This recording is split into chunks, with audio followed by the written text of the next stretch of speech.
Hello ವೀಕ್ಷಕರೇ, ನಮಸ್ಕಾರ friends. ಈ ಒಂದು ನನ್ನ ಯೂಟ್ಯೂಬ್ ಚಾನಲ್ಗೆ ನಿಮಗೆ ಆತ್ಮೀಯವಾದಂತೆ ಸ್ವಾಗತಗಳು ವೀಕ್ಷಕರೇ. ಇವತ್ತು ಕೂಡ ಯಾರಿಗೆಲ್ಲ ತುಂಬಾ ಬಿಳಿ ಕೂದಲು ಸಮಸ್ಯೆ ಕಾಡ್ತಾ ಇದೆ ಹಾಗೂ ಅವ್ರಿಗೆ ಕೆಮಿಕಲ್ ಬಳಸೋದು ಇಷ್ಟ ಇಲ್ಲ ಅಂದರೆ ಅಂಥವ್ರಿಗಾಗಿ ಮುಖ್ಯವಾಗಿರುವಂಥ ಈ ಒಂದು ವಿಡಿಯೋ ಇದೆ ವೀಕ್ಷಕರೇ. ಯಾಕಂದರೆ ಆಲ್ ನ್ಯಾಚುರಲ್ ಇಂಗ್ರೀಡಿಯೆಂಟ್ಸ್ನ ಬಳಸ್ಕೊಂಡು ಇಲ್ಲಿ ನಾನು ಈ ಒಂದು ರೆಮಿಡಿನ ಪ್ರಿಪೇರ್ ಮಾಡಿ ತೋರಿಸ್ತಾ ಇದ್ದೀನಿ. ಅದು ಕೂಡ ಯಾವುದೇ ಒಂದು ಜಾಸ್ತಿ ಹಣ ಖರ್ಚು ಮಾಡದೆ ಮನೆಯಲ್ಲೇ ಸಿಗುವಂಥ ವಸ್ತುಗಳನ್ನು ಬಳಸ್ಕೊಂಡು ಇವತ್ತಿನ ರೆಮಿಡಿನ ನಾವು ಈಸಿಯಾಗಿ ಮನೆಯಲ್ಲೇ ಪ್ರಿಪೇರ್ ಮಾಡ್ಕೊಳ್ಬೋದು ವೀಕ್ಷಕರೇ. ಇದರಿಂದ ಯಾರಿಗೆ ಯಾವುದು ಸೈಡ್ ಎಫೆಕ್ಟ್ ಆಗೋದಿಲ್ಲ, ಜೊತೆಗೆ ತುಂಬಾ ಬೆನಿಫಿಟ್ ಆಗಿರುವಂಥ ರಿಸಲ್ಟ್ಸ್ ಈ ಒಂದು ರೆಮಿಡಿಯಿಂದ ಪಡ್ಕೊಳ್ತೀರಾ. ಸೊ ಆ ಒಂದು ಮ್ಯಾಜಿಕಲ್ ಆದಂಥ ರೆಮಿಡಿಗೆ ಹೇಗೆ ಪ್ರಿಪೇರ್ ಮಾಡ್ಕೊಳ್ಳೋದು ಅಂತ ಬನ್ನಿ ವೀಕ್ಷಕರೇ, ಥರ ಮಾಡಿದೆ ತೋರಿಸ್ಕೊಡ್ತೀನಿ. ಅದಕ್ಕೋಸ್ಕರ ನೋಡಿ, ಮೊದಲು ಒಂದು ಮಿಕ್ಸಿ ಬೌಲನ್ನು ತೊಗೊಂಡಿದ್ದೀನಿ ವೀಕ್ಷಕರೇ. ಅದರ ಒಳಗಡೆ ಇವಾಗ ನಾನು 8 ರಿಂದ 10 ಅಷ್ಟು ನೆಲ್ಲಿಕಾಯಿ ಹಾಕೋತಾ ಇದ್ದೀನಿ ವೀಕ್ಷಕರೇ. ಒಣಗಿರುವಂಥ ನೆಲ್ಲಿಕಾಯಿ ಹಾಕೋತಾರೆ, ಆಮ್ಲ ಇದೆ, ಡ್ರೈ ಆಮ್ಲ, ಅದನ್ನು ಹಾಕೋತಾ ಇದ್ದೀನಿ. ನೆಕ್ಸ್ಟ್ ವೀಕ್ಷಕರೇ, ಇಲ್ಲಿ ನಾನು 1 ಟೇಬಲ್ ಸ್ಪೂನಷ್ಟು ಕಲ್ಲೊಂಜಿ ಪುಡಿನ ಹಾಕೋತಾ ಇದ್ದೀನಿ. ಮೊದಲು ಎಲ್ಲ ಇಂಗ್ರೀಡಿಯೆಂಟ್ಸ್ನ ಹಾಕ್ಕೊಳ್ಳೋಣ, ಮತ್ತು ಇದ್ರ ಬಗ್ಗೆ ನಿಮಗೆ ಹೇಳ್ಕೊಡ್ತೀನಿ ವೀಕ್ಷಕರೇ. ತುಂಬಾ ಬೆನಿಫಿಟ್ ಇರುವಂಥದ್ದು. ಆಮೇಲೆ ವೀಕ್ಷಕರೇ, ಇಲ್ಲಿ ನಾನು ಮೆಂತ್ಯ ಕಾಳು ಕೂಡ ಹಾಕೋತಾ ಇದ್ದೀನಿ. 1-2 ಸ್ಪೂನಷ್ಟು ಮೆಂತ್ಯ ಕಾಳು ಕೂಡ ಹಾಕ್ಕೊಂಡಿದ್ದೀನಿ. ನೆಕ್ಸ್ಟ್ ವೀಕ್ಷಕರೇ, ಇಲ್ಲಿ ನಾನು ಕರಿಬೇವು 1 ಹಿಡಿಯಷ್ಟು ಕರಿಬೇವನ್ನು ಕೂಡ ತೊಗೊಂಡಿದ್ದೀನಿ. ಇವಾಗ ನೆಕ್ಸ್ಟ್ ಇದರಲ್ಲಿ ಏನೆಲ್ಲ ಆ್ಯಡ್ ಮಾಡ್ಕೊತೀನಿ ಅಂತ ನೀವು ಕೂಡ ನೋಡ್ಕೊಂಡು ಹೋಗಿ. ವಿಡಿಯೋನ ಸ್ವಲ್ಪ ಕೂಡ ಸ್ಕಿಪ್ ಮಾಡಬೇಡಿ ವೀಕ್ಷಕರೇ, ಪೂರ್ತಿಯಾಗಿ ಕೊನೆವರೆಗೂ ನೋಡಿ, ಅಂದರೆ ನಿಮಗೆ ಅರ್ಥ ಆಗುತ್ತೆ. ನೆಕ್ಸ್ಟ್ ವೀಕ್ಷಕರೇ, ಇವಾಗ ಇದರಲ್ಲಿ ನಾನು ಹಾಕ್ತಾ ಇರೋಂಥದ್ದು 1/2 ಟೇಬಲ್ ಸ್ಪೂನಷ್ಟು ಅರಿಶಿನ ಪುಡಿ. ಇವಾಗ ಈ ಎಲ್ಲ ಇಂಗ್ರೀಡಿಯೆಂಟ್ನ ಏನು ಮಾಡಬೇಕಂದ್ರೆ ವೀಕ್ಷಕರೇ, ಸ್ವಲ್ಪ ದರದರಿಯಾಗಿ ಪೌಡ್ರ್ ಮಾಡ್ಕೊಂಡು ಬರಬೇಕು. ಜಾಸ್ತಿ ಫೈನ್ ಇಲ್ಲ, ಸ್ವಲ್ಪ ಒಂದು ದರದರಿಯಾಗಿ ಮಾಡಬೇಕು, ಆದರೆ ರೆಮಿಡಿ ಮಾಡೋಕ್ಕೆ ಈಸಿ ಆಗುತ್ತೆ. ಸೊ ನೋಡಿ, ಈ ರೀತಿಯಾಗಿ ಪೌಡರ್ ಮಾಡ್ಕೊಂಡು ನಾನು ಬಂದಿದ್ದೀನಿ. ಇವಾಗ ಇದನ್ನು ಏನು ಮಾಡಬೇಕು ಹಾಗೂ ಹೇಗೆ ಯೂಸ್ ಮಾಡ್ಕೊಳ್ಳೋದು ಅಂತ ಹೇಳ್ಕೊಡ್ತೀನಿ. ಸೊ ವೀಕ್ಷಕರೇ ನೋಡಿ, ನಿಮ್ಮೆಲ್ಲರಿಗೆ ಗೊತ್ತಿದೆ, ಆಮ್ಲ ಅಂತೂ ವೈಟಮಿನ್ ಸಿ ರಿಚ್ ಒಂದು ಅಂಶ ಇದೆ. ಇದರಲ್ಲಿರ್ತಕ್ಕಂಥ ವೈಟಮಿನ್ ಸಿ ನಮಗೆ ಎಷ್ಟೇ ಒಂದು ಬಿಳಿ ಕೂದಲು ಸಮಸ್ಯೆ ಇರಲಿ ಅದರಿಂದ ಪರಿಹಾರ ಕೊಡುತ್ತೆ. ಜೊತೆಗೆ ಕಲ್ಲೊಂಜಿ ಅಂತೂ ನಿಮ್ಮೆಲ್ಲರಿಗೆ ಗೊತ್ತಿದೆ, ನ್ಯಾಚುರಲ್ ಡೈ ಮಾಡೋ ಕೆಲಸ ಮಾಡುತ್ತೆ. ಹಾಗೂ ಮೆಂತ್ಯ ಅಂತೂ ನಿಕೋಟಿನಿಕ್ ಆ್ಯಸಿಡ್ ಇರುತ್ತೆ ವೀಕ್ಷಕರೇ, ಹಾಗೂ ಇದರಲ್ಲಿ ಕೂಡ ಐರನ್ ಅಂಶ ಅತಿ ಜಾಸ್ತಿ ಪ್ರಮಾಣದಲ್ಲಿ ಇರೋದರಿಂದ ಇದು ನಮ್ಮ ಕೂದಲು ಆರೋಗ್ಯಕ್ಕೆ ಸಲುವಾಗಿ ತುಂಬಾ ಒಳ್ಳೆಯ ಆಗಿರುವಂಥದ್ದು. ನೆಕ್ಸ್ಟ್ ಕರಿಬೇವು ಎಲ್ಲರಿಗೆ ಗೊತ್ತಿದೆ, ಪ್ರೀಮೆಚೂರ್ ಗ್ರೇ ಹೇರನ್ನು ತಡೆಯುವಂಥ ಶಕ್ತಿ ಇಟ್ಕೊಳ್ಳುತ್ತೆ.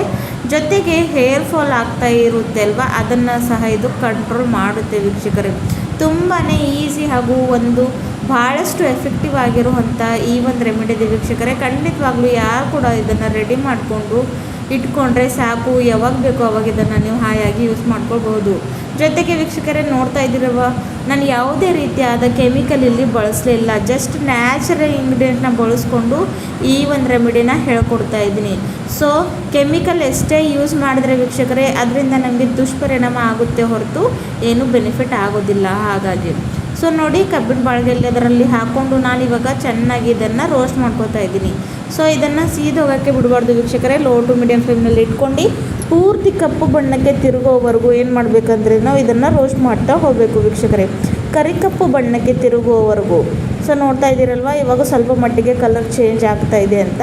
ಸೊ ಇದೇ ರೀತಿಯಾಗಿ ನಮಗೆ ಒಂದು 5 ರಿಂದ 10 ನಿಮಿಷ ಬೇಕಾಗುತ್ತೆ ವೀಕ್ಷಕರೇ, ಜಾಸ್ತಿ ಟೈಮ್ ಕೂಡ ತೊಗೊಳ್ಳೋದಿಲ್ಲ. ಇವಾಗ ನೀವು ನೋಡ್ಕೋಬಹುದು, ಸ್ವಲ್ಪ ಕಪ್ಪು ಬಣ್ಣ ಆಗೋಕ್ಕೆ ಸ್ಟಾರ್ಟ್ ಆಗಿದೆ ಅಂತ. ಸೊ ವೀಕ್ಷಕರೇ ನೋಡಿ, ಯಾವುದೇ ಒಂದು ಕೆಮಿಕಲ್ ಇಲ್ಲ ಅಥವಾ ಜಾಸ್ತಿ ಹಣ ಖರ್ಚು ಮಾಡೋ ಅಗತ್ಯ ಇಲ್ಲ. ಜೊತೆಗೆ ಇನ್ನೊಂದು ಬೆನಿಫಿಟ್ ಏನಂದರೆ, ಈ ಒಂದು ರೆಮಿಡಿನ ಚಿಕ್ಕ ಮಕ್ಕಳಿರಲಿ ಅಥವಾ ಟೀನೇಜರ್ಸ್ ಇರಲಿ ಅಥವಾ ವಯಸ್ಸಾದವ್ರಿರಲಿ, ಯಾವುದೇ ಒಂದು ಏಜದ ಜನರು ಇದನ್ನು ಹಾಯಾಗಿ ಯೂಸ್ ಮಾಡ್ಕೊಳ್ಬೋದು ವೀಕ್ಷಕರೇ. ನಾವು ನೋಡ್ತಾ ಇರಬಹುದಂಗೆ ಈ ಒಂದು ಕಾಲದಲ್ಲಿ ಚಿಕ್ಕ ಮಕ್ಕಳಿಗೂ ಕೂಡ ತುಂಬಾ ಕಡಿಮೆ ಏಜ್ದಲ್ಲೇ ಬಿಳಿ ಕೂದಲು ಸಮಸ್ಯೆ ಕಾಡ್ತಾ ಇದೆ. ಇದಕ್ಕೆ ಕಾರಣವಾಗಿರುವಂಥದ್ದು ಅಂದರೆ ನಾವು ಇವತ್ತು ಬಳಸ್ತಾ ಇರೋಂಥ ಊಟ, ಜೊತೆಗೆ ಕೆಮಿಕಲ್ ಪ್ರಾಡಕ್ಟ್ಸ್. ಸೊ ಹಾಗಾಗಿ ಈ ಒಂದು ಮನೆಮದ್ದನ್ನು ನೀವು ಕೂಡ ಟ್ರೈ ಮಾಡ್ಕೊಂಡ್ಬಿಡಿ, ಖಂಡಿತವಾಗ್ಲೂ ಭಾಳಷ್ಟು ಎಫೆಕ್ಟಿವ್ ಆಗಿರುವಂಥ ರಿಸಲ್ಟ್ನ ಪಡ್ಕೋತೀರಾ. ಸೊ ನೋಡಿ, ಇವಾಗ ಚೆನ್ನಾಗಿ ಇದು ರೋಸ್ಟ್ ಆಗ್ತಾಯಿದೆ ವೀಕ್ಷಕರೇ. ಈ ಒಂದು ಸಂದರ್ಭದಲ್ಲಿ ಇವಾಗ ಏನು ಮಾಡ್ತೀನಿ ಅಂದರೆ ವೀಕ್ಷಕರೇ, ನಾನು ಗ್ಯಾಸಿನ ಫ್ಲೇಮ್ನ ಆಫ್ ಮಾಡ್ಕೋತೀನಿ. ಯಾಕಂದರೆ ಇದು ಚೆನ್ನಾಗಿ ಹುರ್ಕೊಂಡಿದ್ದಾಗಿದೆ. ಸೊ ಪೂರ್ತಿಯಾಗಿ ಕಪ್ಪು ಬಣ್ಣಕ್ಕೆ ಎಲ್ಲಿ ತಿರುಗಿದೆ ಅಂತ ನೀವು ನೋಡ್ಕೋಬಹುದು ವೀಕ್ಷಕರೇ. ಇವಾಗ ಇದನ್ನು ಏನು ಮಾಡ್ತೀನಿ ಅಂದರೆ ಗ್ಯಾಸಿನ ಫ್ಲೇಮ್ನ ನಾನು ಆಫ್ ಮಾಡಿಕೊಂಡು ಇದನ್ನು ಒಂದು 5 ನಿಮಿಷಗಳ ಕಾಲ ತಣ್ಣಗಾಗೋಕ್ಕೆ ಬಿಡ್ತೀನಿ ವೀಕ್ಷಕರೇ. ನೆಕ್ಸ್ಟ್ ಇದನ್ನು ಹೇಗೆ ಯೂಸ್ ಮಾಡೋದು ಅಂತ ನಿಮಗೆ ತೋರಿಸ್ಕೊಡ್ತೀನಿ. ಸೊ ನೋಡಿ ಇವಾಗ ಇದು ತಣ್ಣಗಾಗಿದೆ ವೀಕ್ಷಕರೇ. ತಣ್ಣಗಾದ್ಮೇಲೆ ಯಾವ ರೀತಿಯಾಗಿ ಇದನ್ನು ಯೂಸ್ ಮಾಡ್ಕೊಳ್ಳೋದು ಅಂತ ನೋಡ್ಕೊಳ್ಳೋಣ. ಸೊ ನೋಡಿ ಇಲ್ಲಿ ಒಂದು ಮತ್ತೆ ಅದೇ ಬೌಲನ್ನು ತೊಗೊಂಡಿದ್ದೀನಿ. ಇದರಲ್ಲಿ ಹುರಿದಿಟ್ಕೊಂಡಿರೋಂಥ ಈ ಒಂದು ರೆಮಿಡಿನ ಹಾಕ್ಕೊಂಡು ಪೂರ್ತಿ ಫೈನಾಗಿ ಪೌಡ್ರ್ ಮಾಡ್ಕೊಂಡು ಬರಬೇಕು ವೀಕ್ಷಕರೇ. ಯಾವ ಒಂದು ರೀತಿಯಲ್ಲಿ ಡೈ ಮೆಹಂದಿ ಇರುತ್ತವಲ್ವ ಆ ಒಂದು ರೀತಿಯಲ್ಲಿ ಇದನ್ನು ಪೂರ್ತಿ ಸಾಫ್ಟಾಗಿ ಪೌಡರ್ ಮಾಡ್ಕೊಂಡು ಬರಬೇಕು ವೀಕ್ಷಕರೇ. ಸೊ ಇಲ್ಲಿ ನೋಡ್ಕೊಳ್ಳಿ, ಈ ರೀತಿಯಾಗಿ ಕಪ್ಪಿರುವಂಥ ಪೌಡರ್ ರೆಡಿ ಆಗಿದೆ. ಸೊ ಇದನ್ನು ನೀವು ಜಾಸ್ತಿ ಪ್ರಮಾಣದಲ್ಲಿ ಕೂಡ ಮಾಡಿಕೊಂಡು ಏರ್ ಟೈಟ್ ಕಂಟೈನರಲ್ಲಿ ಹಾಕ್ಕೊಂಡು 1 ರಿಂದ 2 ತಿಂಗಳು ಕೂಡ ಸ್ಟೋರ್ ಮಾಡ್ಕೊಂಡು ಇಟ್ಕೋಬಹುದು ವೀಕ್ಷಕರೇ. ಏನು ಕೆಟ್ಟೋಗೋದಿಲ್ಲ, ಏನೂ ಇಲ್ಲ. ಮತ್ತು ನಿಮಗೆ ಯಾವಾಗೂ ಬೇಕಾಗಿರುತ್ತಲ್ವ ಆವಾಗ ಇದನ್ನು ಮಿಕ್ಸ್ ಮಾಡಿಕೊಂಡು ನೀವು ಅಪ್ಲೈ ಮಾಡಿಕೊಂಡ್ರೆ ಸಾಕು. ಬಿಳಿ ಕೂದಲ ಸಮಸ್ಯೆಯಿಂದ ಖಂಡಿತವಾಗ್ಲೂ ಪರಿಹಾರ ಪಡ್ಕೊಳ್ತೀರ. ಸೊ ಇವಾಗ ಡೈ ಪ್ರಿಪ್ರೇಷನ್ ಹೇಗೆ ಮಾಡೋದು ಅಂತ ನೋಡ್ಕೊಳ್ಳೋಣ ಬನ್ನಿ. ಅದ್ರಗೋಸ್ಕರ ನೋಡಿ ಇಲ್ಲಿ ನಾನು ಒಂದು ಬೌಲನ್ನು ತೊಗೊಂಡಿದ್ದೀನಿ ವೀಕ್ಷಕರೇ. ಇದ್ರ ಒಳಗಡೆ ಇವಾಗ ಪ್ರಿಪೇರ್ ಮಾಡಿಕೊಂಡಿರೋವಂಥ ಈ ಒಂದು ಪುಡಿನ ಹಾಕ್ಕೊಳ್ಬೇಕು. ನಿಮಗೆ ಎಷ್ಟು ಬೇಕೋ ಅಷ್ಟು ಕ್ವಾಂಟಿಟಿನ ಕಡಿಮೆ ಜಾಸ್ತಿ ಮಾಡ್ಕೊಳ್ಬಹುದು ಇಲ್ಲಿ ನೀವು. ಸೊ ಇದನ್ನು ಹಚ್ಕೊಳ್ಳೋ ಮುಂಚೆ ನಿಮ್ಮ ತಲೆಯಲ್ಲಿ ಎಣ್ಣೆ ಇರಬಾರ್ದು ವೀಕ್ಷಕರೇ. ಆಯಿಲ್ ಫ್ರೀ ಹೇರ್ ಮೇಲೆ ಇದನ್ನು ನೀವು ಅಪ್ಲೈ ಮಾಡ್ಕೊಳ್ಬೇಕಾಗುತ್ತೆ. ಇದು ಲಕ್ಷ್ಯದಲ್ಲಿ ಇರಲಿ. ಸೊ ನೋಡಿ ಇದರಲ್ಲಿ ಇವಾಗ ನಾನು ಆ್ಯಲೋವೆರಾ ಜೆಲ್ನ ಹಾಕ್ತಾಯಿದ್ದೀನಿ. ನನ್ನ ಹತ್ರ ಫ್ರೆಶ್ಗಿರೋ ಇಲ್ಲ ಅಂತ ನಾನು ಇಲ್ಲಿ ಮಾರ್ಕೆಟ್ನಲ್ಲಿ ಸಿಗುವಂಥ ಆ್ಯಲೋವೆರಾ ಜೆಲ್ನ ಹಾಕೋತಾ ಇದ್ದೀನಿ ವೀಕ್ಷಕರೇ, ರೆಡಿಮೇಡ್. ಸೊ ನೋಡಿ ಇಲ್ಲಿ ಆ್ಯಲೋವೆರಾ ಜೆಲ್ನ ಹಾಕ್ಕೊಂಡು ಚೆನ್ನಾಗಿ ಮಿಕ್ಸ್ ಮಾಡ್ಕೋತೀನಿ. ಆ್ಯಲೋವೆರಾ ಜೆಲ್ಲಿಂದ ಕೂದಲು ತುಂಬಾ ಸಾಫ್ಟ್ ಸಿಲ್ಕಿ ಆಗುತ್ತೆ ವೀಕ್ಷಕರೇ. ಜೊತೆಗೆ ಹೇರ್ ಫಾಲ್ ಸಮಸ್ಯೆ ಕೂಡ ಇದರಿಂದ ಕಡಿಮೆ ಆಗುತ್ತೆ. ನೆಕ್ಸ್ಟ್ ಈ ವೀಕ್ಷಕರೇ ಇದರಲ್ಲಿ ಸ್ವಲ್ಪದ ಪ್ರಮಾಣದಲ್ಲಿ ಫಿಲ್ಟರ್ ವಾಟರ್ನ ಹಾಕ್ಕೊಂಡು ಚೆನ್ನಾಗಿ ಮಿಕ್ಸ್ ಮಾಡ್ಕೊಳ್ಬೇಕು. ಸೊ ಕನ್ಸಿಸ್ಟೆನ್ಸಿ ಯಾವ ರೀತಿಯಲ್ಲಿ ನಾವು ಮೆಹಂದಿ ಡೈ ಹಚ್ಕೊಳ್ತೀವಲ್ವ ಆ ಒಂದು ರೀತಿಯಲ್ಲಿ ಇಟ್ಕೊಳ್ಬೇಕು. ಒಂದು ಕೂಡ ಗಂಟು ಲಂಪ್ಸು ಏನಾಗದಂಗೆ ನೋಡ್ಕೊಳ್ಬೇಕು ವೀಕ್ಷಕರೇ. ಸೊ ಇದನ್ನು ಆಯಿಲ್ ಫ್ರೀ ಹೇರ್ ಮೇಲೆ ಹಚ್ಕೊಂಡು 1 ರಿಂದ 2 ಗಂಟೆಗಳ ಕಾಲ, ಟೈಮ್ ಇದ್ದರೆ ಮಿನಿಮಮ್ 2 ಅವರ್ಸ್ ಅಂತೂ ಇಡಲೇಬೇಕು. ಇಲ್ಲಾಂದರೆ 1 ಗಂಟೆ ಕೂಡ ಇಟ್ಟರೆ ಏನೂ ಪ್ರಾಬ್ಲಮ್ ಆಗೋದಿಲ್ಲ ವೀಕ್ಷಕರೇ. ನೆಕ್ಸ್ಟ್ ನಾರ್ಮಲ್ ವಾಟರಿಂದ ತಲೆ ಸ್ನಾನವನ್ನು ಮಾಡ್ಕೊಳ್ಳಿ. ಬೆಸ್ಟ್ ಆಗಿರೋವಂಥ ರಿಸಲ್ಟ್ನ ಪಡ್ಕೊಳ್ತೀರಾ, ಅದು ಕೂಡ ಯಾವುದೇ ಒಂದು ಕೆಮಿಕಲ್ ಇಲ್ಲದೆ. ಸೊ ಈ ಒಂದು ಮ್ಯಾಜಿಕಲ್ ಹಾಗೂ ಈಸಿ ಮತ್ತು ಎಫೆಕ್ಟಿವ್ ಆಗಿರುವಂಥ ರೆಮಿಡಿ ನೀವು ಕೂಡ ಟ್ರೈ ಮಾಡ್ಕೊಂಡ್ಬಿಡಿ.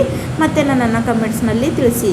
ಸೊ ಇಲ್ಲಿವರೆಗೂ ನನ್ನ ಚಾನಲ್ನ ಸಬ್ಸ್ಕ್ರೈಬ್ ಮಾಡ್ಕೊಳ್ಳಿಲ್ಲ ವೀಕ್ಷಕರೇ ಅಂದರೆ ಖಂಡಿತವಾಗ್ಲೂ ಸಬ್ಸ್ಕ್ರೈಬ್ ಮಾಡ್ಕೊಳ್ಳಿ. ಮತ್ತೆ ಸಿಗೋಣ ಮುಂದಿನ ವೀಡಿಯೋದಲ್ಲಿ ಮತ್ತೊಂದು ನ್ಯಾಚುರಲ್ ಆದಂಥ ರೆಮಿಡಿ ಜೊತೆ.